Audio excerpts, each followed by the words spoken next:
Hi, welcome to our channel where we share the most intriguing stories.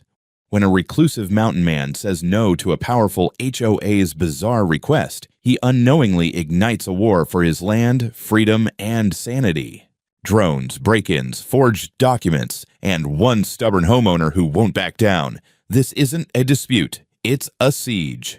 It was a Tuesday morning, the kind of crisp mountain air that hits you square in the lungs when you step out barefoot onto a cold wooden porch. I had just let out Moose, my 90-pound mutt with the soul of a bouncer, and was sipping my second coffee while watching steam rise off the pines. It was quiet. The kind of quiet you only get when you live above elevation, off-grid adjacent, and 2 miles from the nearest HOA bulletin board, which is exactly how I liked it. I bought this cabin back in 2019. It used to belong to an old forest ranger and his wife, lovely folks, salt of the earth, and not the HOA type. I gutted the place over 2 years and rebuilt it from the studs with my own hands and too much money. Now, it's home. My kingdom of silence, sanity, and 6-inch thick insulation. And, most importantly, it sits outside the jurisdiction of Bristle Pines Estates, that Stepford neighborhood down the ridge, run by vinyl-sided tyrants in yoga pants and Teslas. So, when a black Escalade rolled up my gravel path that morning, uninvited and definitely unannounced, I already had a feeling something unpleasant was about to crawl out of it. The doors opened like a synchronized maneuver. Out stepped 2 men in matching navy blue blazers and a woman in high heels that weren't made for my terrain. They looked absurd standing there, shiny shoes sinking into pine needles, trying to maintain corporate posture while a squirrel chattered at them from my roof. "Good morning, Mr. Pearson," the taller man asked with a salesman's smile. I didn't answer immediately, just nodded and took another sip. Moose had trotted up beside me by now, tail stiff and ears up. Good boy. They introduced themselves, flashing shiny HOA badges as if I should be impressed. I noticed the woman held a sleek leather folder like it was a holy text. They informed me, politely, with the kind of fake calm you use on unstable people or wild animals, that they were part of the Bristle Pines Estates Homeowners Association Welcome and Development Committee, which already sounded like a cult. Karen Strongwell, the president, hadn't come herself. Of course she hadn't. She'd sent her disciples. They got to the point quickly. "There's going to be an event here in 2 weeks," one of them said. "A coordinated initiative to welcome state officials and private investors to Bristle Pines. It's part of our new Harmony in the Heights outreach campaign." I blinked. "Okay," I said slowly. "Why are you telling me this?" "Well," the woman chimed in, flipping open the folder to reveal a glossy mock-up brochure. "We'd like to feature your property as a model of integrated eco-luxury. It aligns beautifully with the image we're presenting. Rustic charm meets modern sustainability. It's practically the crown jewel of the area." The guy added, "Your home is ideal for this. Truly. We'd only need access for 2 weeks. Just enough time to prepare and host viewings. You'd be compensated, of course, and the board would be deeply grateful." I stared at them.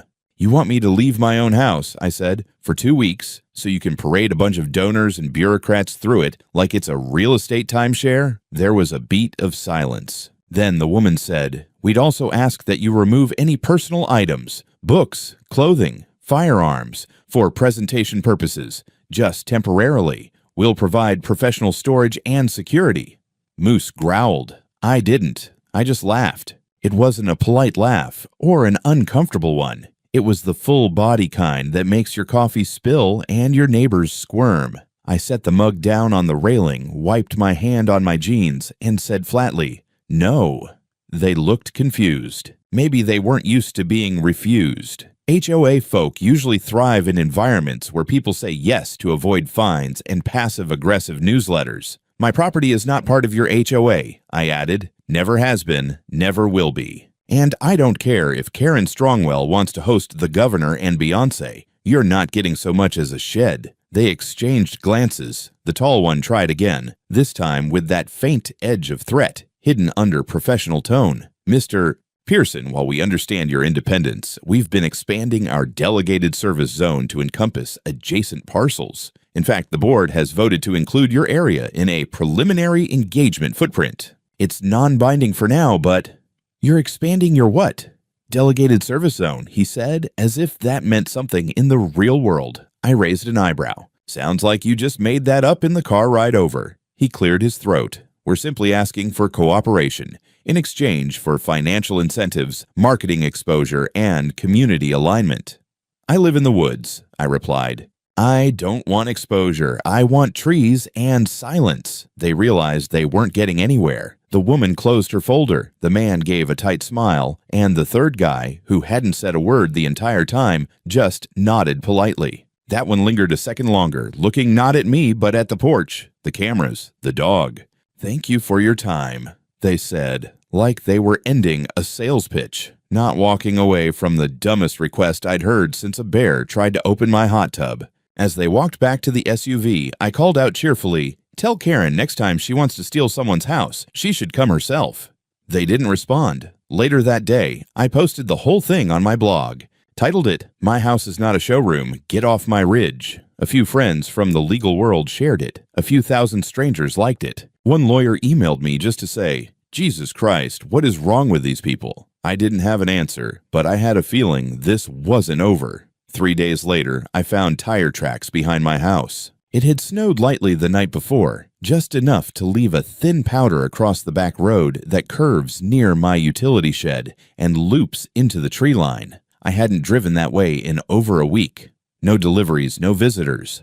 Yet there they were, 2 deep, deliberate sets of tire marks leading up the hill and curling toward my rear gate, the one I keep locked with a steel chain and, up until now, untouched. Moose sniffed the tracks and let out a low, guttural growl, the kind that usually means, "I don't like this" in dog language. I agreed. I walked the line carefully, following the imprint to where the tires stopped. There were faint boot prints near the gate. Someone had gotten out, tried the lock, then circled back. No sign of entry, no damage, just a failed attempt. Still, it felt too calculated, like a dry run. Back inside, I pulled up the footage from the trail cam I'd mounted near the woodshed. Sure enough, at around 2 in the morning, 2 figures appeared in infrared, hooded, moving low, flashlights off. One went straight for the gate, rattled the chain, then turned to say something to the other. Moose had likely scared them off with his bark, because seconds later, both were retreating fast. I saved the clip and emailed it to Daryl, my attorney. Then I made myself another pot of coffee because, apparently, no wasn't an answer they were willing to accept. That afternoon, I checked the mailbox at the foot of my drive and found a thick envelope inside. No return address, just Bristle Pines Community Services Office printed in that nauseating faux elegant font they use for HOA announcements. Inside was a printed Notice of Scheduled Access Authorization. According to this masterpiece of corporate delusion, my property had been pre-registered as a temporary hosting site for an eco-aesthetic pilot display during the upcoming Investor Summit. The document stated that per Article 6 of the Bristle Pines Extended Engagement Charter, I was now considered a provisional participant in the Community Development Initiative. It even had a section that said I was required to ensure the home is vacant and available for staging no later than March 12th. No signature, no seal. Just a line at the bottom saying, "Failure to comply may result in civil escalation measures as determined by the Executive Committee." I laughed. Then I actually read the damn thing again. And stopped laughing. Tucked into the back was a single-page minutes summary of a supposed HOA board meeting. My name was listed as present. The line read, "Zachary Pearson agreed in principle to temporary staging, pending logistical clarification." I'd never been to a single meeting, not one. And if I had, I'd remember agreeing to let strangers fondle my furniture and breathe on my pillows. I texted Daryl. They forged a board meeting record with my name on it. His reply came in under a minute. Send me scanned copy. Don't respond to them. This just crossed into criminal territory. That night, I pulled every camera feed I had and backed it all up to external drives. Then I spent 2 hours installing new sensors along the back perimeter. The motion detectors near the shed were old-school infrared. They'd worked for years, but now I added a pressure mat near the gate and a secondary sensor aimed at the tree line. Moose didn't like the latter, but he supervised loyally while I rigged a wireless signal booster up on the chimney. Now, any break-in attempt would alert both me and the local sheriff's department. Later that evening, while reviewing my security network, I noticed a new motion ping on the southern path. It was subtle, too far to see clearly, but the camera caught something glinting in the moonlight. A drone. A small quadcopter hovered near the porch roof for about 30 seconds before zipping back toward the valley. I couldn't tell where it came from, but it wasn't Amazon, and it damn sure wasn't my neighbor's kid, unless he'd gotten into industrial surveillance. The next morning, I found the drone again, or what was left of it. It had returned, probably on an automated route, and Moose had knocked it out of the air with a leaping snap of his jaw, like it was a flying chew toy. The remains were scattered across the yard, cracked rotors, busted camera lens, and a tiny memory card buried in the snow. I picked it up, bagged it, and took it inside. One of the rotors had a sticker, BPE Survey Unit. Bristle Pines Estates again. These people had the audacity to send reconnaissance tech to my home, like they were preparing for a military annexation. I drove the busted drone and the fake HOA document down to Daryl's office. He met me at the door, took one look at the gear, and muttered, "Jesus, these people are out of their minds." By the end of the meeting, he'd drafted a cease and desist with an accompanying packet of legal documentation, property boundary maps, title records, and state zoning definitions, all clearly stating that my land was private, unaffiliated, and legally outside the Bristle Pines HOA authority. He added a cover letter with one sentence in bold. Any further attempts to misrepresent ownership or jurisdiction will be met with criminal and civil litigation without further notice. I was still pissed when I got home, but I'll admit, I slept. With the shotgun a little closer to the bed that night. It happened at 2:48 in the goddamn morning. I remember the exact time because my alarm system screamed me awake like a banshee. And when you live in the woods with no neighbors close enough to hear a chainsaw, that kind of noise doesn't just startle you. It sends your adrenal glands into overdrive. Moose was already off the bed and barking like a man possessed. I grabbed the Mossberg from under the frame, not paranoia, just standard practice out here, and rushed toward the entry hall. The motion sensor lights outside had already lit up the porch and driveway, but the alert hadn't come from the front. It came from the side, the mudroom entrance, where I kept the utility panel, extra coats, and a perfectly boring window I never thought anyone would be dumb enough to target. I stayed low, weapon leveled, and peeked through the edge of the blinds.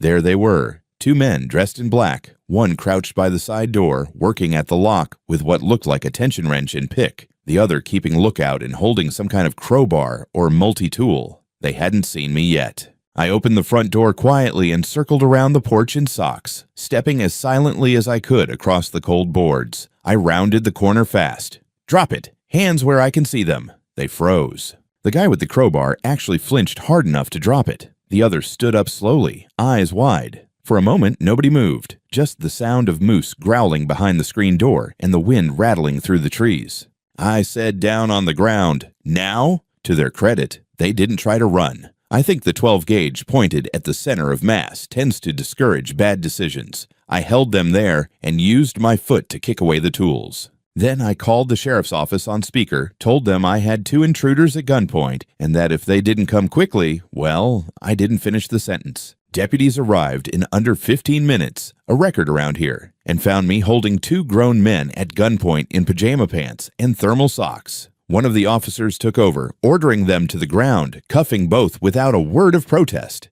The kicker, one of them, the one with the tools, had an HOA contractor badge hanging from his jacket. It was laminated, official-looking, complete with the Bristle Pines Estates logo and a very clean signature at the bottom. I asked to see it up close, and there it was. Karen Strongwell, in bold, loopy penmanship under the words Temporary Access Contractor Authorization. I barked a laugh and handed it to the deputy. The men started talking as soon as they were seated in the back of the cruiser. They claimed this was authorized access, part of a scheduled staging prep. One of them even had the nerve to say they were trying to meet a timeline set by the board. I gave my statement to the deputies, showed them the security footage, the prior drone incident, the forged notice I'd received. They looked increasingly uncomfortable the more they saw. One of the deputies, an older guy named Reeves I'd seen around town, pulled me aside and said, "Between you and me, they've been stepping on a lot of toes lately. HOA used to stick to fences and paint color complaints. Now they think they're City Hall."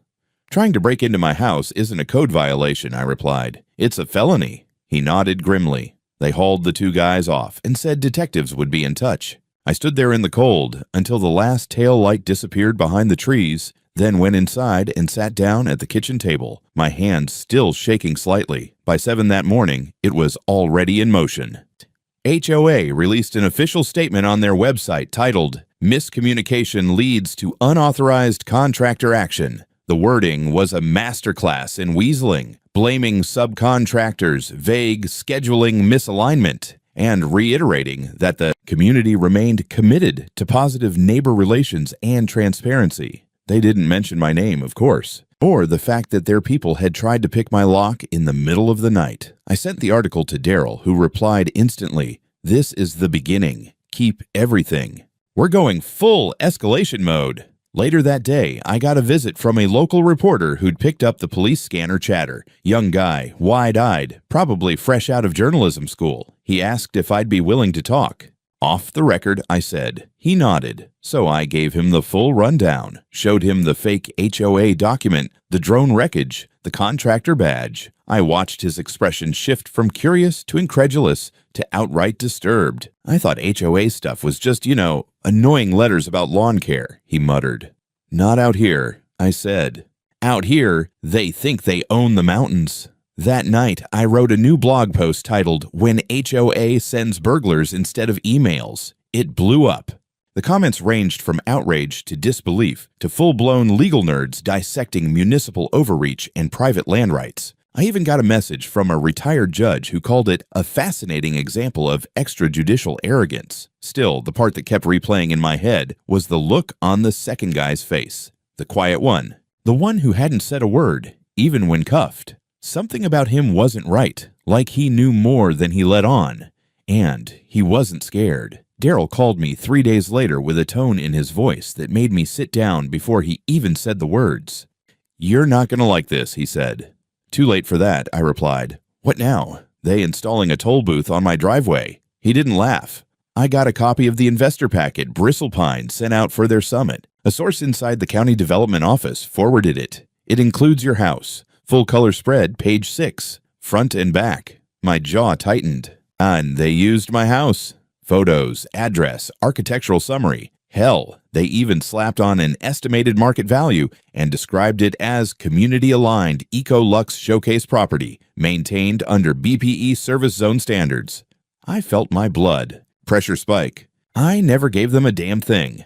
I know. That's not the worst part. I waited. They included a copy of a temporary agreement signed by you, with your signature, email attachment sent to the county planning committee, dated 2 weeks ago. I stared at the wall for a solid 10 seconds. They forged my signature? Looks like it. That was when I stopped pacing and sat down hard. Moose, sensing the shift, rested his chin on my knee. I reached for my phone with one hand and a bourbon with the other. Daryl continued, "I've already sent it to a forensic document examiner, former FBI. Should have a written report in 48 hours. But I've seen enough of your signature on legal letters to know this is absolute crap." He emailed me a copy. The moment I opened the PDF, my stomach dropped. It was close. Someone had clearly traced or digitally forged a previous signature, but there were slight differences. The Z in Zachary had a loop I never use, and the slant was just wrong. I forwarded it to my own forensic expert for a second opinion. Meanwhile, Daryl started preparing a formal criminal complaint. At this point, we weren't just dealing with trespassing or intimidation. This was document forgery, fraudulent misrepresentation, and misuse of private property for financial gain. The investor booklet wasn't just promotional fluff. It had gone out to multiple grant offices and investment groups. Bristle Pines was actively soliciting money using my property as a centerpiece of their expansion plan. They were trying to profit off my land while simultaneously threatening to sue me for non-compliance. The gall was astronomical. That evening, I posted another update to the blog titled, "Apparently I now work for the HOA." I embedded the investor booklet cover, the page featuring my home, and a giant red caption that read, "Never signed anything, still not a member. Bite me."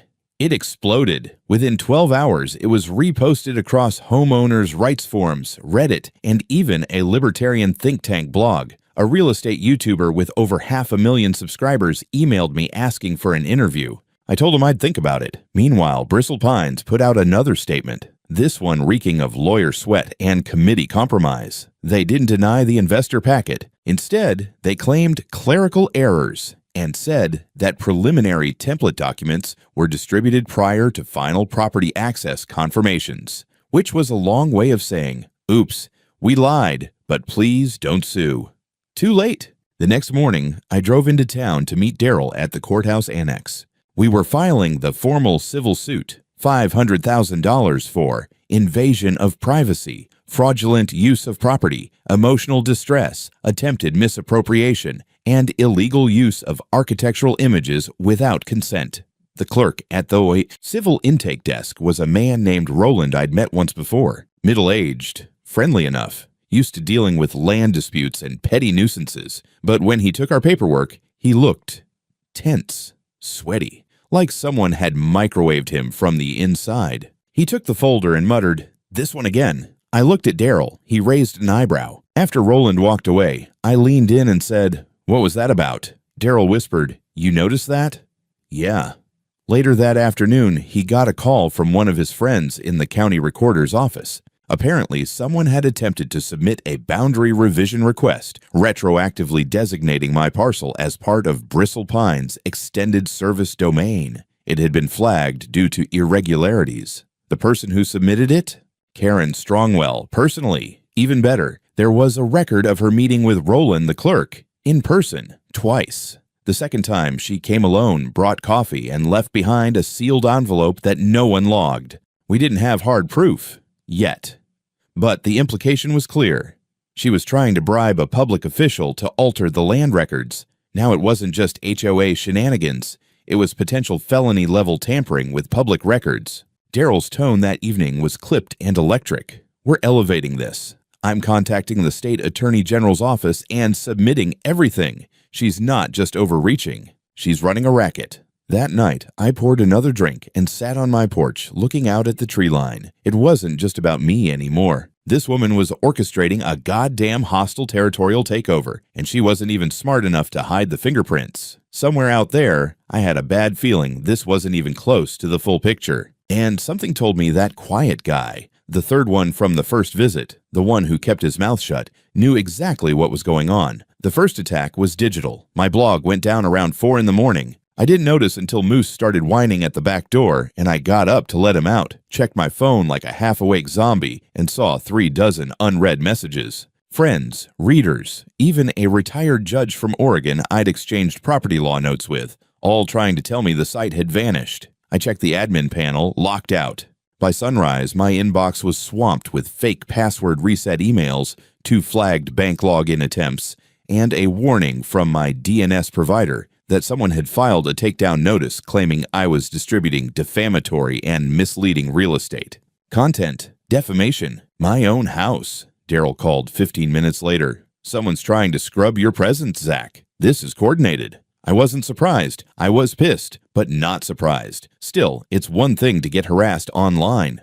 What came next proved they were done playing subtle. By noon, someone had dumped 2 full bags of construction debris at the end of my driveway. Broken drywall, insulation, and what looked like smashed cabinetry from a mid-90s kitchen. There was a sticky note taped to a broken plank that just said, "Reuse, redesign, reconnect," a Bristle Pines marketing slogan. Later that day, I found my mailbox had been stuffed with HOA newsletters, hundreds of them. Someone had taken the time to bulk print old newsletters and jam them in until the hinges snapped. I had to pry it open with a crowbar. By dusk, a goddamn firecracker went off in that same broken mailbox. Moose barked so hard he almost knocked over the kitchen chair, and I had to dig charred plastic out of my gravel. This wasn't just intimidation anymore. It was an attempt to make me crack, force me to fight a war of attrition on every front, digital, legal, and now physical. I drove into town the next day to file another police report. Deputy Reeves raised his eyebrows when I listed it all out. "You sure this is all Bristle Pines?" "No," I said, "but I'm sure it's not the Girl Scouts." He didn't smile. "You might want to consider federal escalation, Zach. This is turning ugly." As if it wasn't already. Daryl agreed.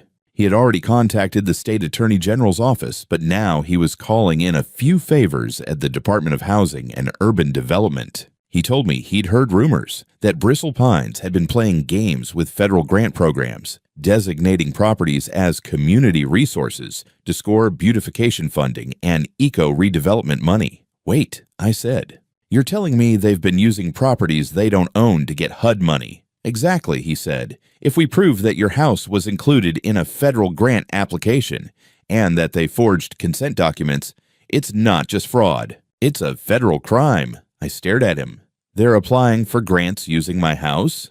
Trying to, he said. I've got people pulling documentation, and we're not the only ones watching. I frowned. What does that mean? That quiet guy. From the first visit. The one who didn't talk. Yeah. Daryl leaned back in his chair. His name's Eric Malden. I had him checked. Not on HOA payroll, no company records, but his name pops up on a task force list under a HUD internal program, an anti-corruption probe tied to housing development abuses. I blinked. You're telling me that guy's a federal plant? Daryl smiled thinly. I'm telling you, we've got a mole on the inside. And he just sent me an email. I leaned in. He's been recording meetings. Internal emails. He says Karen's been running a fake expansion initiative using neighboring properties. Yours, a retired veteran's down the ridge, even a family cabin she had condemned as unstable just to flip it. He paused. Eric thinks she's funneled over $300,000 in bogus renovation grants, all tied to properties the HOA doesn't legally control. I sat back and exhaled. Jesus. Yeah, we knew we had to move fast.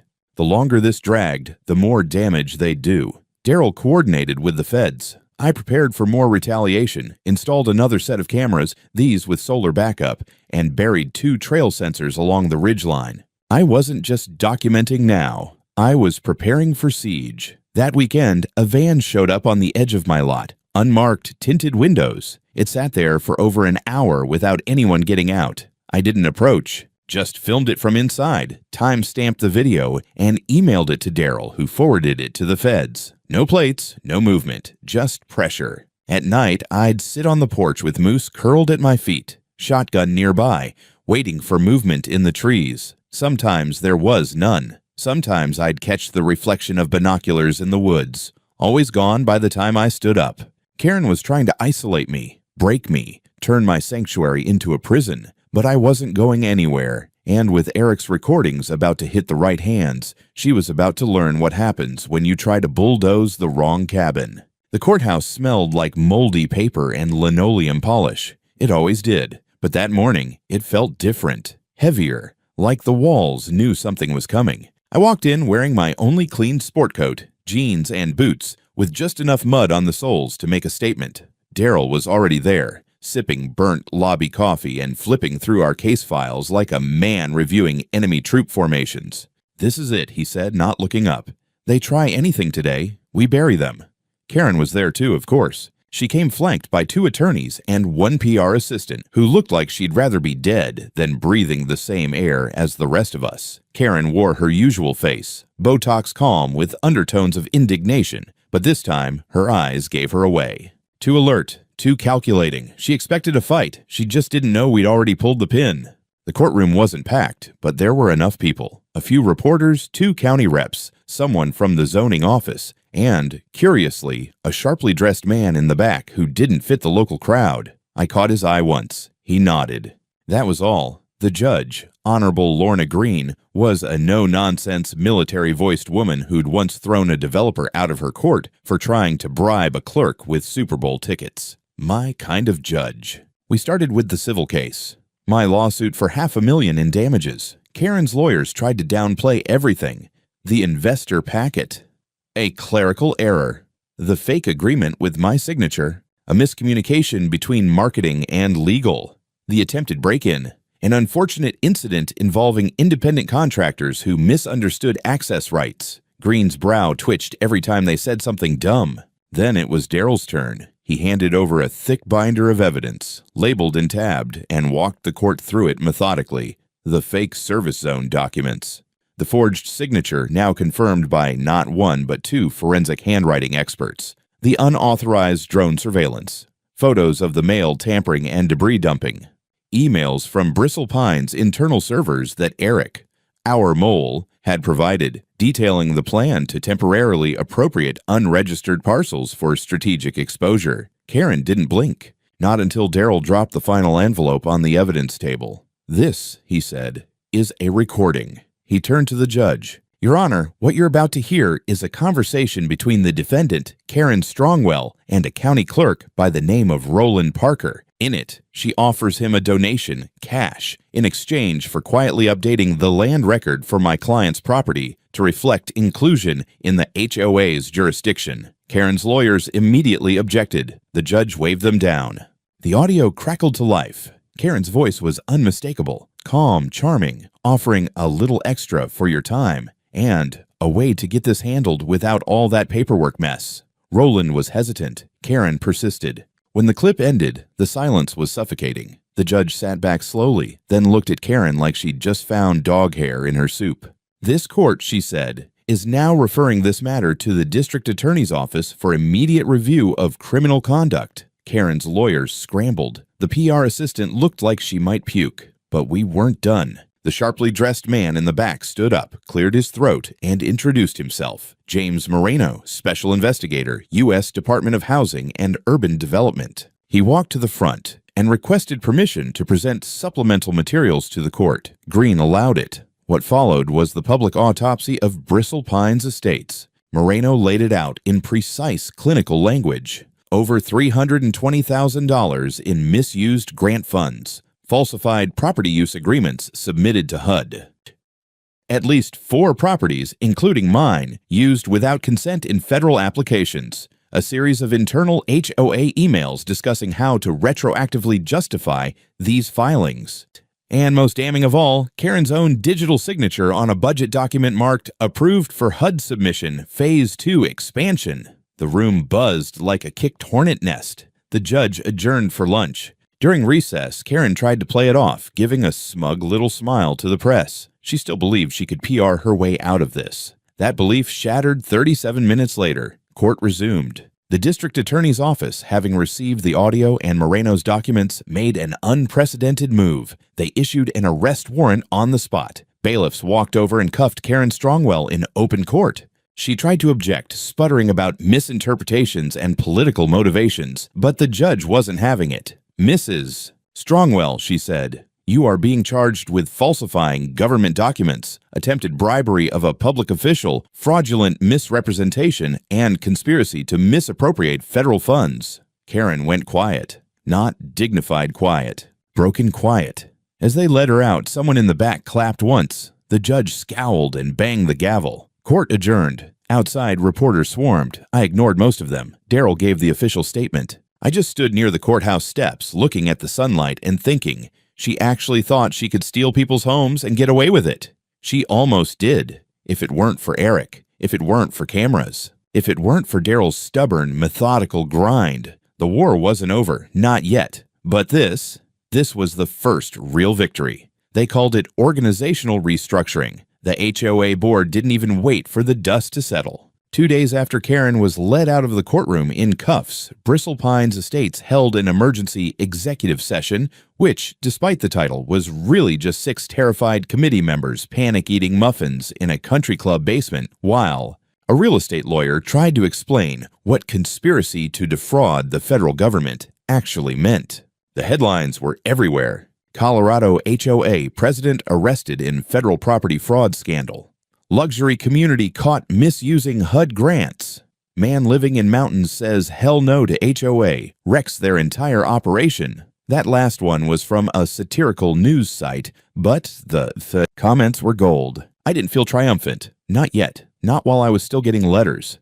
Yeah, the day after Karen's arrest, a courier dropped off an envelope with Bristle Pines branding and an absurd wax seal, like we were doing medieval land deals now. Inside was a letter from the Interim Governance Council expressing deep regret over recent misunderstandings and inviting me to enter into a constructive partnership regarding future cooperative development initiatives. Translation: they were still trying to save face, still pretending this could all be resolved amicably, like we were in a bad divorce and not a criminal lawsuit that now had federal oversight. Daryl laughed so hard when he read it, he had to wipe his eyes. Meanwhile, things were unraveling fast for the HOA. Eric, our undercover contact, had passed along more internal memos. Turns out Karen wasn't acting entirely alone. Several board members had signed off on expansion strategy briefings, which, in plain English, meant knowingly targeting non-HOA properties for image control and funding leverage. There were references to optical territory, brand-aligned perimeters, and my personal favorite, undocumented stewardship zones. It was real estate colonization dressed in PR. One board member resigned publicly. 2 others lawyered up. And then came the big one, an audit. The county commissioner's office, under pressure from the AG, launched a full investigation into Bristlepine's use of tax credits and zoning exemptions. Evidently, the HOA had pushed for certain upgrades to be billed as community necessity enhancements, including a $75,000 sauna for the clubhouse and a sculpture garden labeled cultural infrastructure. Eric leaked an email where Karen said, "We can justify the spending if we present the surrounding properties as contributors to shared value perception." That meant my house. Again, I wasn't alone either. Turns out there were at least 5 other property owners on the ridge who'd been similarly targeted. An elderly veteran, a young couple with a toddler, a woman who ran a home-based bakery. All had stories, strange letters, odd visits, maintenance bills for services they'd never ordered. One even said someone had tried to trim her hedges to better reflect community aesthetic standards. We met at a local diner. None of us had ever talked before. Now we were practically a support group. Daryl suggested we form a legal coalition, class action if needed. Everyone agreed, but we didn't just want compensation. We wanted the system dismantled, the bylaws, the charter, the twisted machinery that allowed a handful of suburban royalty to try and annex half a mountain for clout and kickbacks. So we went public, as a group. Interviews, articles, local news segments. One woman from the bakery did a segment with her kid on her hip, holding up HOA invoices like they were Monopoly cards. It hit people hard, regular folks. People tired of being told they didn't own what they'd paid for. The backlash was swift. Property values in Bristol Pines started to drop. Real estate firms quietly paused listings. The HOA's insurance provider dropped them. 3 lawsuits were filed within a week. HOA members, real ones, those poor bastards who thought they were just buying into a quiet, gated neighborhood, started demanding answers. I got a message from one of them. "Wish I'd read your blog before moving here. Now I'm stuck with a mortgage, a lawsuit, and a community newsletter that reads like a death rattle." I told him to keep everything, records, emails, screenshots, because the structure was collapsing. By the end of the week, the Bristol Pines HOA board voted to suspend operations indefinitely. Legally, it was a pause. Practically, it was a white flag. The community clubhouse was padlocked. The official HOA site was replaced with a single sentence, "Under review pending legal matters." Even the damn Instagram account went dark, but my favorite moment came quietly. A black SUV, not the same one as before, but close, drove up to my gate. A man got out, suit, clipboard, polite smile. Said he was from the Emergency HOA Transition Committee and wanted to discuss de-escalation terms. I didn't let him finish, just looked at him through the gate and said, "Tell your committee to go to hell." Moose barked for punctuation. He didn't come back. They asked me to speak at the town hall, not officially, no podium, no ribbon cutting, no handshake from a mayor. Just a Tuesday evening gathering in the same community rec center where 6 months earlier Karen Strongwell had declared my home a shared-use aesthetic asset. Now that room was filled with folding chairs, nervous residents, and the low hum of civic embarrassment. I wasn't interested in speeches, but I was tired of people being afraid of their own damn driveways. So I stood up, said my name, and told the story, not just the flashy parts, not the break-in, the drone, the courthouse drama. I talked about the small stuff, the first knock on my door, the absurdity of being asked to hand over keys to strangers for a property I'd bought outright, the way my mailbox exploded, the way no one in power seemed surprised. I talked about ownership, how it means more than a title or a deed. It means peace, privacy, that sacred moment when you close the door and exhale. And how HOA politics had become a machine that eats that peace, one legal clause at a time. I didn't ask for applause, but I got it anyway.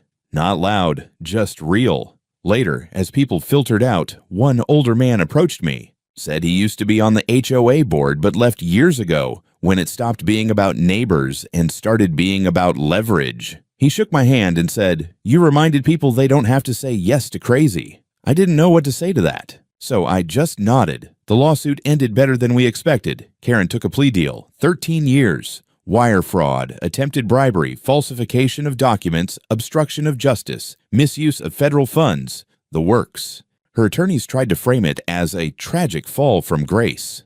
The court didn't buy it. 2 more board members were indicted. 1 flipped. The HOA dissolved formally within a month. Its assets, the clubhouse, community vehicle, funds in reserve, were seized, pending redistribution to damaged parties. Me? I got my check, $500,000. But the real win came the day the new county zoning map was released. There it was, in full color. My land, once listed under Extended Development Overlay, Bristle Pines, now marked with a bold black line and the word excluded in capital letters. You bet your ass I printed it, framed it too. Right next to my front door, under a plaque that reads, "Not subject to HOA authority, ever." I updated the blog one last time. The cabin that fought back. I included photos, the investor packet with my stolen house on the cover, the drone Moose destroyed, the letter from Hood confirming the investigation's results. I ended it with a single line. Privacy is not a luxury. It's property, and it's worth defending. It got picked up nationally. Interview requests came in. NPR, Vice, even a streaming docuseries crew. I said no to most of it, except one podcast. The host let me rant for 20 minutes about the Constitution, real estate law, and why anyone trying to curate community optics can go pound sand. The cabin's quiet again. I've finished the manuscript I'd been struggling with when all this started. Working title, Trespassers Will Be Prosecuted. It's about a man who buys a home for solitude and finds himself in a war he never signed up for. Daryl says it'll sell like hell. I believe him. Moose still barks at SUVs. I still check the perimeter cams every night, not out of fear, out of principle, because now I know exactly how far people will go when you say no to the wrong empire. But I also know how fast that empire crumbles when you shine a light on the rot inside. And in the end, that's all it took. One word: no.